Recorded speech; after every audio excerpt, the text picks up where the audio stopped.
just recently picked up Vampire Hunter D for the PlayStation 1. I'm a big fan of the series, of the novels. I'm not sure how many people out there have actually read them, but I'm pretty sure many people have seen the recent anime that came out. I think Vampire Hunter D Bloodlust. There's also a movie before that one that was alright. The first movie it can be a little hammy, but it's still a pretty good watch if you're into Vampire Hunter D or any horror thing. I consider the Vampire Hunter D novels to be probably one of the best vampire series that I've read, period. I mean, not many things come close to the whole story and the lore and the universe that is created in the novels.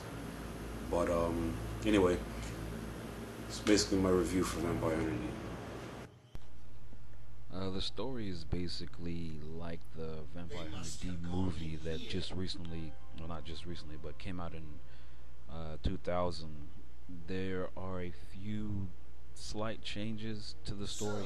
It basically follows the same events, which again, you have to read the book to know the actual real story of how it plays out. The movie sticks very close to the book. It kind of speeds things up in certain places, but and that goes as well for the first movie as well. But the movies are pretty much very good representations of the novels if anyone has actually read them. But the game actually deviates a little bit farther from the movie. I'm pretty sure they did that for gameplay purposes.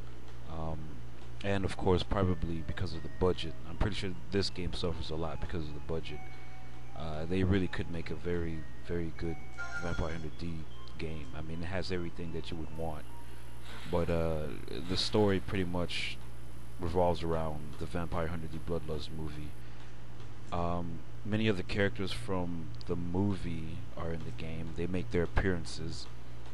There isn't much character development along those lines, except for a few key characters. And again, if you watch the movie, you'll pretty much know their part of the story.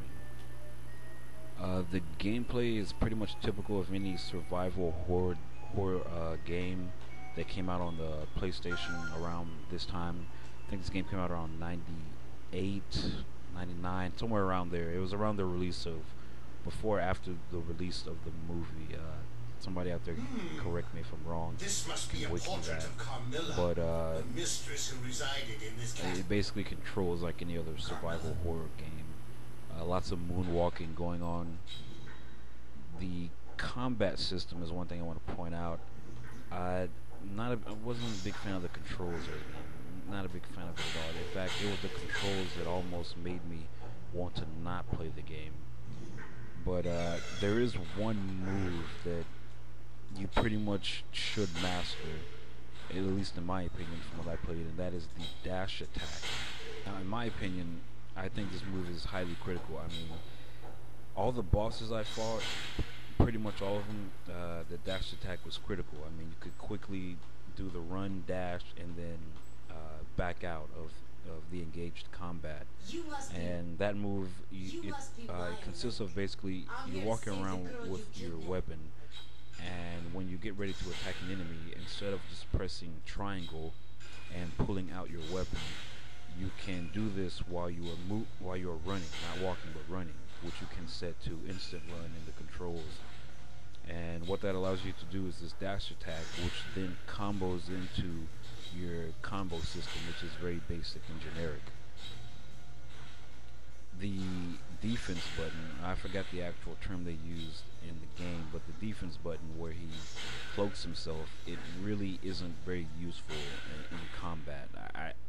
I didn't really see any point of using it, and I'm pretty sure if you play the game, you won't find it useful at all, especially with the controls and how the enemies attack you and whatnot.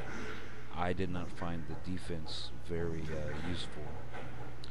Now, some of the items that I picked up, there's two items that I found to be the most useful as far as combat, and that is the wooden stakes. I would recommend saving those until you get to a boss battle or a critical fight that you really need to escape out of. They're highly deadly, almost against any enemy from what I've seen.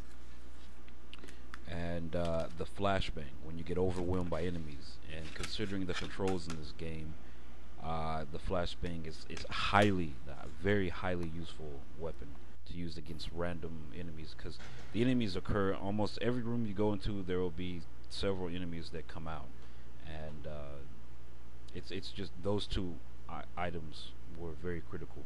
Now there is a strategy that I think everyone who plays the game should use. Basically, your hand, the talking hand, anyone who's familiar with Vampire Hunter D will know what and who he is and what his skills are, what his purpose is to Vampire Hunter D. But if you charge up, basically suck souls or spirits, and allow him to eat the spirits, whatever you want to call it, after you fill up your bars, which I think are about 3, uh, you then build up a free life for Vampire Hunter D. So if you die in a battle or against a boss enemy, he will revive D. Now this is a critical strategy in my opinion.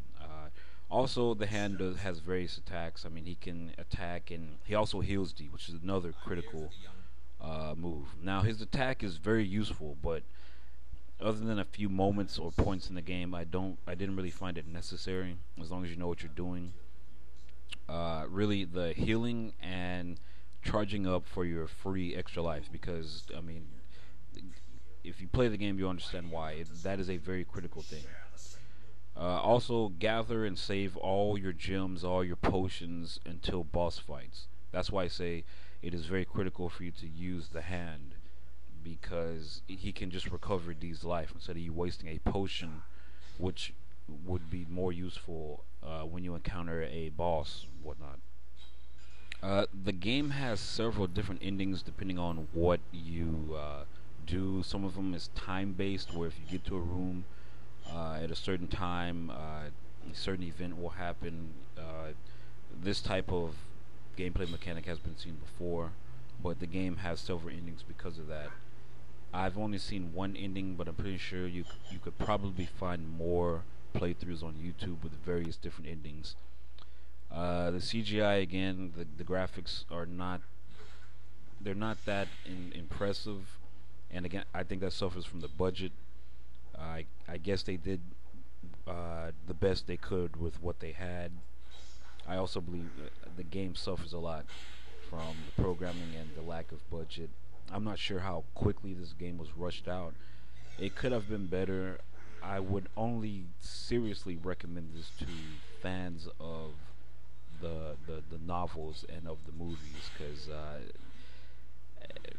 I really don't think anyone else would spend the amount of time to beat the game, which is stated to be 10 hours. I think I finished the game at about 7 or 8, and it only took me that long to finish the game because finding items and finding out where to go was actually a little bit annoying and difficult at times.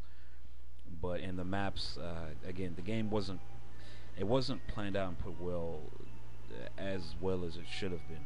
I believe you could probably beat this game in about 5 or less hours if you know where everything is and how to do everything, and mastering the controls of the game. Overall, I mean, if I had to rank this game, it would probably be a 4 or a 5 out of 10. And that's being extremely generous, because I am a fan of the Vampire Hunter D novels and of the movies, but the game is it's very lackluster. A lot more could have been done. Maybe they'll consider this in the future, possible future game releases of Vampire Hunter D. I think there is a live movie in the works, which is exciting. Hopefully, a good director will get a hold of this and do it some justice. I also own a couple of the audio CDs. I enjoy the music in the anime. So again, I would only recommend this to fans of Vampire Hunter D, and even then, if you ask me, do I think it's worth playing through? I mean, if you're bored and you don't have anything else to do, basically. But anyway, that's my review of Vampire Hunter D. Hope you enjoyed it. Peace out. Again, this is just my collection of the novels. I've only read up to 3 books because of life and whatnot. But again, still one of the best vampire lore stories that I have yet to see. I mean, that Twilight crap that people watch, it doesn't even come close to any of this stuff. I mean,